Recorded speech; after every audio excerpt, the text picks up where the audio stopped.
வணக்கம் மக்களே, welcome to universe voice Tamil. தினம் ஒரு அவ்வை வாக்கு. இன்று ஔவையார் இயற்றிய நல்வழி எனும் நூலிலிருந்து ஒரு பாடல்.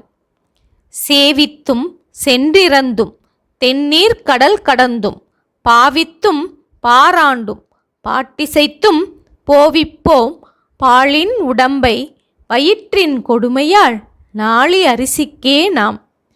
இந்த பாடலின் பொருள், பசியின் கொடுமையால் பிறரை வணங்கியும் பலரிடம் சென்று யாசித்தும் கடல் கடந்து சென்றும் அறிவில்லாதவரையும் பெரிய மனிதராக எண்ணியும் பூமியை ஆட்சி புரிந்தும் செல்வரை புகழ்ந்து பாடியும் நம்முடைய இந்த உடம்பை ஒரு படி அரிசிக்காகவே வீணாக போக்குகின்றோம் என்று பாடுகின்றார் ஔவை பெருமாட்டியார்.